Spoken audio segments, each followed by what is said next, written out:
C'est comme ça. Ce sont des Rwandais ayant vécu en dehors du Rwanda pendant beaucoup de temps. Car ils ont été dans beaucoup de pays. Ils étaient en Ouganda. Kagame était en Ouganda. Kagame était d'abord au Congo. Quand Kagame a fui, les parents de Kagame, Kagame, je ne sais pas, avait 8 ans, combien. Les parents de Kagame étaient d'abord allés au Congo. Après le Congo, ils sont allés quelque part d'autre pour finir en Ouganda, si vous savez. Donc Kagame aussi était arrivé au Congo, 3 bébés là-bas, 13 enfants. Ils sont allés finir leur course en Ouganda. Les autres étaient allés en Tanzanie. D'autres s'étaient retrouvés au Burundi. Les autres au Kenya, Nairobi. Ils n'étaient pas seulement venus au Congo. Quand il y avait eu la révolution des Hutus dans leur pays en 1959. C'est ça même la raison que les Tutsis ont fui. Car pendant plusieurs siècles, ils avaient écrasé les Hutus là-bas comme leurs domestiques. Les Hutus, une majorité, 9/10, avec les vents de l'indépendance, se sont réveillés maintenant pour prendre les choses en main et se venger. C'était ça le problème du Rwanda. Les Tutsis, ne supportant pas qu'un Hutu devienne maître aussi un jour, puisse commencer à donner des ordres à un Tutsi au bureau. Non, il faut les combattre. Le Belge aussi a vu qu'il n'y a pas moyen d'arrêter ce mouvement des indépendances. Les Hutus font partie des indépendantistes africains. Partout, les gens demandent l'indépendance. Or, les Tutsis étaient du côté de qui? Donc, des boss là-bas. C'est comme des colons eux aussi. Ils prenaient le Rwanda comme c'est une terre là où ils sont des rois. Vous comprenez pourquoi? Chez eux, là où il y a des Moamis, hein? Ils ont créé même les Moamis là. Ils étaient venus, je ne sais pas, là, fleuve Nil, tout ça. Ils sont arrivés, au fil des ans, ils se sont moamisés. Esprit de vouloir toujours dominer. Ils ont réussi à amadouer les Hutus avec 100 ans, des 100 ans à rester ensemble. Quelqu'un est devenu Moami. C'est comme Azarias Rubiero et son grand frère. Ils sont en train de nommer les représentants de Banyamulenge au Congo. Selon quelle loi? Brusquement, le grand frère d'Azarias Rubiero, de je ne sais pas, un certain Rwandais là-bas, il devient chef de Minembwe.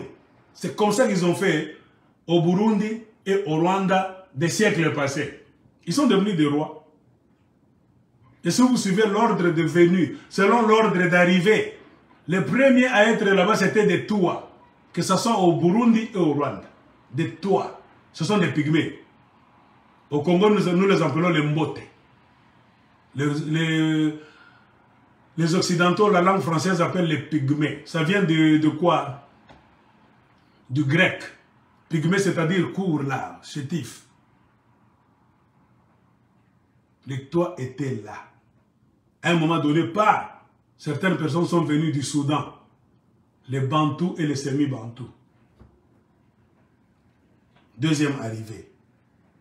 En Afrique centrale et même au Rwanda et au Burundi. Les troisièmes arrivés, qui sont les derniers, les Nilotiques. Les autres disent non, nous ne sommes pas Nilotiques, eux-mêmes, nous sommes des Hamites. Eux-mêmes discutent, les Tutsis, quand vous suivez leurs émissions. Il y a une différence entre Nilotiques et nous. Nous, les Tutsis, nous ne sommes pas des Nilotiques. Hein. Nous sommes des Hamites. Oui, Hamites ou pas, vous avez suivi le fleuve Nil. Vous étiez venus en suivant le bord du fleuve Nil. Quand le désert avançait, vous aimez les vaches, du lait. Vous cherchez de l'herbe. Quand il y avait la sécheresse, vous fouillez la sécheresse du nord vers le centre de l'Afrique, l'est et même le sud de l'Afrique. Ainsi, en longeant le fleuve Nil, c'est pour cela qu'on vous appelle les Nilotiques. Vous êtes les gens qui sont venus le long du fleuve Nil avec leurs vaches pour chercher de pâturage, l'herbe verte. Ainsi, ils se sont annexés à d'autres sociétés qui étaient déjà en place. Ainsi, au Burundi et au Rwanda, ils étaient parmi les derniers de la catégorie à arriver pour s'ajouter aux Toua, aux Hutus, et eux sont devenus les Tutsis. Avec le temps, ils ont dominé. Et les Tutsis qui sont majoritaires, et les Toua qui ne sont qu'une poignée. Et leur histoire a commencé à se fabriquer dans la mafia, la magouille, la boue et le sang. C'est leur histoire là-bas. Les guerres, les tueries, c'est leur culture. Nous sommes victimes pourquoi ils ont transféré leurs sales habitudes du côté du Congo.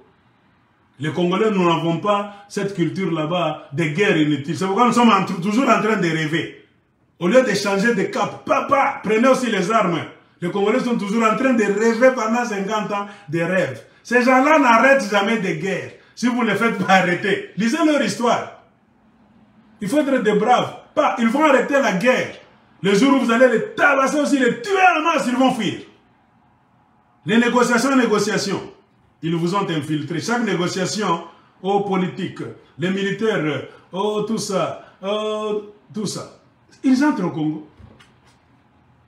Eux-mêmes ont déjà compris que la plupart des Bantous sont des idiots. Lisez les notes même des Belges. Les Belges avaient écrit ça avant. Je ne vous insulte pas. Lisez les Belges. Les écrits des Belges de l'histoire.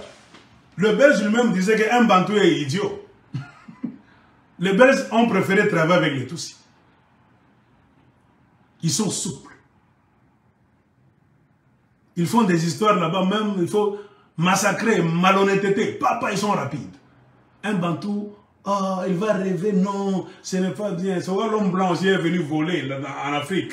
Donc, déplacer les choses. Il a trouvé des partenaires. Pourquoi les Blancs, au Rwanda et au Burundi, se sont approchés des Tutsis facilement?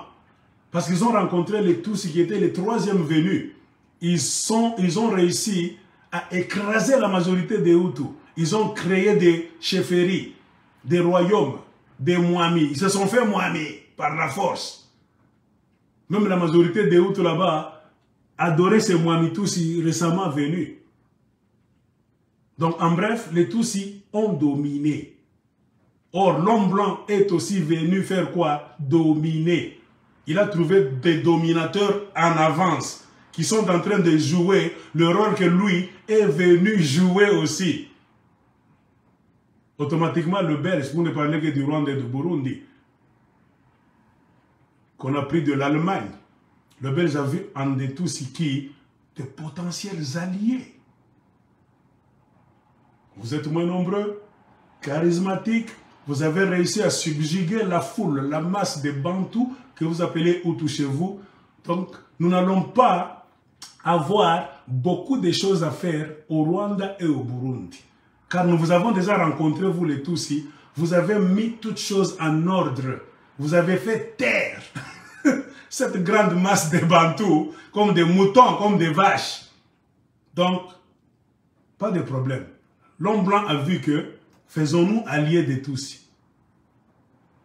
Les choses vont couler, ça va rouler comme sur des roulettes. Car nous tous, nous les blancs et les Tutsis, nous allons faire le même job de contrôler cette masse, de faire travailler dans les champs et de développer le Rwanda et le Burundi. C'est comme ça que le Belge a vu, non, ces gens nous ont facilité la tâche, c'était ça leur alliance. Si vous lisez les livres. Moi, j'ai lu les livres d'histoire. C'est que je vous dis, je n'ai pas inventé. J'ai lu des livres d'anglais. On vous dit, oh, les Belges, comment automatiquement les Belges étaient liés aux Tutsis facilement? Les Belges sont venus dominer. Il a trouvé déjà les Tutsis qui étaient venus en troisième position en train de dominer. Les dominateurs et les dominateurs. Alliance des dominateurs. Travaillent ensemble. Ils ont travaillé ensemble. Quand l'indépendance est venue, la grande masse des Hutus maintenant s'est levée avec idéologie politique. Il y a eu la création de mouvements politiques, de partis politiques. Qui est en insécurité? C'est la minorité des Tutsis. Les Belges aussi étaient en insécurité, et au Rwanda, et au Burundi, et au Congo-Kinshasa avec le Lumumba, tout ça. Ils ont commencé à partager leurs inquiétudes ensemble et encore en tant que colons. Des colons blancs avec leurs colons noirs, les Tutsis, qui colonisaient la grande majorité des Bantous. Ils étaient en insécurité automatiquement tous. Les Belges se sont sentis en insécurité et les Tutsis aussi sont sentis en insécurité. Ce que je vous dis, c'est l'histoire. Ce n'est pas une histoire là-bas de « oh, je déteste, j'aime ». Non. Un professeur là, à l'université, va te dire ce que je suis en train de te dire. C'est ça, la pureté de la science, la vérité de ce temps-là. Ils se sont retrouvés dans un même club de résistance pour faire tout afin de faire taire. Donc de retenir à leur place cette grande masse des Hutus. Ils ont commencé maintenant à travailler ensemble. Les histoires de police là-bas, ce n'était que les Hutus. Et les tous qui étaient des policiers. Les Belges allaient rendre visite là-bas, il fallait les tuer même avec des armes. Un Hutu là-bas qui se rebelle, qui donne de mauvaises idées de rébellion, de révolution aux autres là-bas. On l'arrête, prison, on le torture là-bas. Donc les Belges et les Hutus, ils travaillent ensemble. C'était ça l'histoire du Rwanda et du Burundi. On a fait souffrir les Hutus terriblement là-bas. Et avec le vent des indépendances, au début des années, à la fin des années 50, début des années 60, qui rampaient maintenant partout. Les Belges étaient en insécurité, et au Congo, au Rwanda et au Burundi. Les Belges ont commencé à lâcher. Et les Tutsis étaient devenus tellement très forts parce qu'ils avaient le support des Belges, des Blancs, qui étaient leurs partenaires dans la mission de subjuguer les Hutus et d'organiser la société comme un empire, prison à ciel ouvert. Comprenez pourquoi, si vous lisez d'autres livres aujourd'hui, on appelle Paul Kagame, c'est un Mwami. Paul Kagame est venu retourner le Rwanda aux années antérieures. Le Rwanda a reculé de 200, bien 300 ans en arrière. Ce que Kagame est en train de faire aujourd'hui, si vous êtes un bon lecteur, c'est ce que les Tutsis faisaient en 1700, 1800 contre les Hutus. C'est ce que Kagame est en train de faire textuellement. Lui, Kagame a les gènes d'un vrai Tutsi dominateur et dominant. C'est ça. Les Tutsis avaient des flèches, ils dominaient toujours les Hutus. L'homme blanc venait avec des armes à feu. Ils ont maintenant donc agrandi leur emprise contre les Hutus. Maintenant, le boss, se sentant bousculé en Afrique centrale, devait donner l'indépendance et aux Congolais, et aux Burundais, et aux Rwandais. Il a dit, nous voulons changer les choses. Les Tutsis ont refusé. Non, non, non, non, non, non. Nous ne voulons, parce qu'eux voulaient garder leur chefferie. C'est eux qui aidaient les Mwami. Non, non, non, non, non. Nous voulons garder les choses. Nous devons garder le système. Les Belges ont dit, ce n'est pas possible. Nous avons les informations venant du monde entier. Lisez les journaux. Il y a un vent de révolution, non pas seulement chez vous. C'est un vent panafricaniste. Dans beaucoup de pays d'Afrique, même les pays colonisés par la France, l'Angleterre, tout ça, on demande l'indépendance. Les Blancs, nous sommes dans une situation telle que nous devons lâcher. Les Tutsis ont dit, niet. Les Belges ont dit, ok, nous allons lâcher. N'oubliez pas que vous êtes minoritaire. Si nous lâchons, c'est nous qui vous protégeons. C'est nous votre bouclier. Nous avons l'administration, nous avons des armes, nous avons réussi à créer des armées là-bas. Avec des généraux belges qui sont là-bas, l'administration, tout. Le dépôt d'armes, c'est nous. Nous vous avons ajouté à la force. Si nous voulons changer, nous, les maîtres de vous tous, et les Tutsis et les Hutus, nous disons, il est temps de changer. Si vous résistez, pensez, les Hutus sont nombreux, vous n'allez pas réussir. C'est comme un océan là-bas, hein? C'est comme un fleuve là-bas qui veut percer là-bas, casser le lit, donc ça sera catastrophique. Raisonnez très bien, ils ont refusé. Ils ont pris les armes là-bas pour dire, nous allons nous battre à la dernière minute. Le Belge a dit non, lâchez, faisons entrer la bonne cohabitation. Vous êtes obligés de cohabiter avec ces gens maintenant. Plus l'histoire là-bas de oh, nous sommes les rois, non, cohabiter, vous êtes tous Rwandais. Les Hutus. Ou les Tutsis, non, non, non, non, non. Les Belges ont dit ok, pour éviter des guerres, les Belges ont commencé maintenant à collaborer avec la classe intellectuelle des Hutus. C'est pour éviter l'hostilité. Parce que les Hutus accusaient déjà les Belges. Ces gens-là sont têtus, c'est vous qui leur donnez, qui les entêtez, avec les armes, tout ça. Vous êtes des partenaires, ça fait longtemps. vous travaillez en partenariat contre nous, la majorité des Hutus. Les Belges ont dit non. Il va y avoir une grande guerre. Temporisons cette histoire. Les Belges ont dit aux Tutsis, vous êtes condamnés de vous asseoir avec ces gens pour travailler ensemble. Faites vos partis politiques. Les Tutsis ont dit, nous allons faire nos partis politiques ailleurs, à part. Les Hutus aussi ont dit, nous allons faire notre parti politique aussi à part. Séparation, mais dans un même pays. Les Belges voulaient maintenant aménager la choux et la chèvre pour qu'il n'y ait pas de guerre civile quand eux étaient là. Les Tutsis étaient tellement chauds. Voir un Hutu porter une bonne chemise, s'asseoir dans un bureau, me dire moi Tutsi viens. Non, non, non, non, non, ça ne peut pas avoir lieu. Le Belge a dit, vous êtes obligés de changer. Si nous les Blancs, nous sommes obligés de lâcher. Dans d'autres pays, déjà, on a commencé à lâcher. Regardez comme au Ghana, on a déjà lâché. Il y a l'indépendance là-bas, Côte d'Or, Ghana, c'est en train de venir. Nous nous préparons à lâcher. Lâcher aussi. Travailler ensemble. Mais tous sont des miettes. Les autres ont compris jusqu'à ce que le Belge maintenant a commencé à collaborer avec les Hutus. Dans des paroisses là-bas. Les prêtres ont joué un grand rôle pour atténuer le feu là.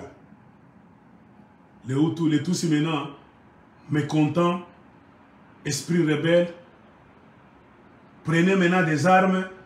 S'ils vont dans une paroisse là-bas, là où les Belges sont assis avec les Hutus, en train de prier, donc de les traiter comme des humains maintenant, égal à égal, c'est fini. Maintenant, il faut accepter que les Hutus montent aussi. Les Tutsis ont tué beaucoup de Hutus. Ils arrivent dans une paroisse là-bas, avec des poupous. Hein? Les Hutus là, qui étaient un peu très intellectuels, ils étaient endormis comme ça dans une maison, dans un quartier là-bas. On entrait comme ça dans des cases au village, on les brûlait. Pour donc les effrayer. Pour que bas m'écater. Les Tutsis avaient un plan. Vous ne devez jamais vous comparer à nous. Vous ne devez jamais vous lever, réclamer quoi que ce soit. Nous allons vous tuer, nous allons vous brûler. Ils ont brûlé, tué beaucoup de Hutus. Terrorisme. Le Belge, il y avait trop d'incendies, trop de tueries. C'était les Hutus en majorité qu'on tuait là-bas. Les Belges ont commencé maintenant à donner des rapports à la Belgique. Chez le roi, ils ont donné tous les rapports. Ici, ça ne va pas. Nous sommes en déséquilibre. Le roi m'a dit non. La Belgique a dit il faut les forcer. Ils doivent comprendre. C'est comme ça. Faites-les comprendre que le jour où nous, les Belges, nous allons quitter, ils seront dans un grand problème. Et nous allons quitter bientôt. Les Hutus commençaient aussi à monter. Nous, plus de recul. Il y avait des Hutus aussi là-bas, têtus. C'était deux camps. La plupart des domestiques, des cuisiniers, des gens qui faisaient les chiens, c'était des Hutus. Donc, la classe supérieure là-bas, des gens qui ont eu la chance d'aller même en Belgique, travailler, qui sont revenus comme des instituteurs dans des écoles là-bas, avant la précoloniale, comme on dit, c'était des Tutsis. Peu de Hutus étaient casés dans des bureaux là-bas, mais ils étaient fervents pour chercher l'indépendance. Ainsi, les Tutsis se sont entêtés jusqu'à ce qu'ils ont fait face à la réalité. Les Belges maintenant les ont obligés. L'indépendance arrive chez vous. Vous êtes obligés de vous mettre. Ils ont dit aux chefs Tutsis là-bas, le plus influent, les Mwami là-bas, nous n'allons plus collaborer avec vous, nous n'allons plus vous protéger. Si vous continuez avec votre caractère dominant là-bas, la cruauté, vouloir écraser les autres par la force. La société d'aujourd'hui, c'est laisser les gens. Écrasez-vous par les idées comme des intellectuels. C'est ainsi que certains ont compris qu'il fallait fuir. Et les Belges ont commencé à mettre leur colis là-bas, faire leur valise, commencer à quitter lentement. Lentement, les Tutsis ont vu, oh, c'est la réalité. Donc, les Hutus aussi, tellement en mouvement. Ils étaient maintenant nombreux. C'est quand les Tutsis commençaient à fuir. 1959, ils fuyaient déjà. 60 au Congo, l'indépendance. Car le Congo, c'était leur centrale. Hein? Donc, tous les grands boss, même les gouverneurs là, qui géraient même le Rwanda et le Burundi à distance, étaient au Congo. Quand le Congo est devenu indépendant, c'est fini. Le grand Congo est devenu indépendant. Mais comment le petit Rwanda et le petit Burundi? Vous êtes obligés de suivre ça. C'est qu'ils ont commencé à fuir. Ils ont fui, les autres sont venus au Congo. Ils ont fui leur pays qui est Bitumba et Kobanda. Ils sont venus chez nous. Ils sont allés en Tanzanie, beaucoup de pays là. C'est comme ça qu'ils ont commencé à fuir. Avec l'esprit, nous reviendrons. Vous avez arraché notre chefferie, notre Kimouamila, nous sommes les boss. Nous allons revenir. Parmi les gens qui avaient fui. Car tout le monde n'était pas de la lignée royale. Ce sont les tous extrémistes là de la lignée royale. Ceux qui étaient des rois. La reine. Après moi, c'est mon fils. Nous fuyons aujourd'hui. Mon fils ne va plus être roi.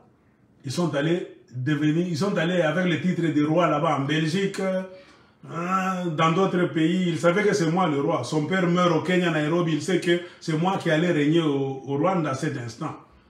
Parmi les petits rois, les chefs là-bas, était un certain Kagame. Kagame aussi était de la famille, d'une famille royale. C'est-à-dire, parmi ces chefs-là qui allaient mourir, Kagame devait hériter le trône dans leur famille là-bas. Comprenez pourquoi il est allé avec la rage. Il était petit, il ne savait rien. Quand on l'a traîné là-bas par ses parents, un membre de la famille, on lui a raconté l'histoire, c'est toi, tu étais de la famille royale, donc le sang noble. Tu ne te mélanges jamais, toi, avec les autres qui sont des gens de la basse classe. Tu es un monsieur supérieur de la royauté, famille royale. Kagame a donc grandi avec cette idéologie là-bas, de rentrer se venger un jour, de la manière qu'ils nous ont fait fuir. Moi aussi, je ferai tout. Nous allons les faire fuir. Et aussi, nous allons récupérer notre trône. Le Rwanda ne sera jamais un pays démocratique. Le Rwanda va rester un royaume éternellement. Ils ont commencé leur COP. Vous connaissez la suite. Il a fait des alliances avec les anglo-saxons. Il est rentré au Rwanda. Il est venu, il est allé finir le génocide. Ah, cette soif-là de vengeance que Kagame avait toute sa vie. Il est allé tuer. Kagame a tué les autres. Tué comme c'est pas possible. Il a tué. S'il y a un homme qui dira, même devant Satan ou bien Dieu, que j'ai tué, c'est Kagame. Il a fini au Rwanda, il est rentré au Congo. On n'a jamais tué dans le monde. Prenez toutes les guerres. Que ce soit avant Jésus-Christ, pendant Jésus-Christ, après Jésus-Christ. On n'a jamais tué un nombre exécrable de gens comme au Congo. Au Congo. C'est l'œuvre de qui? De Kagame. Donc Kagame a dépassé même Hitler en carnage. Le seul monsieur qui a tué beaucoup depuis que Dieu a créé ce monde, c'est Paul Kagame. Retenez ça, vous, partout où vous êtes. Même Hitler, Adolphe, quand on vous montre les films, les Blancs sont en train de vous tromper. Hitler était mauvais, oui. Kagame, c'est pire que Hitler, Adolphe. On ne vous le dira jamais parce que ce sont les Américains, les Belges, les Canadiens, c'est eux qui le sponsorisent, qui lui donnent tous les moyens. C'est-à-dire, Kagame, s'il tue, c'est eux qui lui donnent les armes, tout, qui facilitent les histoires avec les institutions du monde, pour que Kagame puisse tuer facilement et s'imposer au Congo. C'est-à-dire, c'est les Blancs qui tuent à travers Kagame. C'est-à-dire, ce sont des partenaires dans le génocide du peuple congolais. Nous devons restaurer cette histoire tôt ou tard.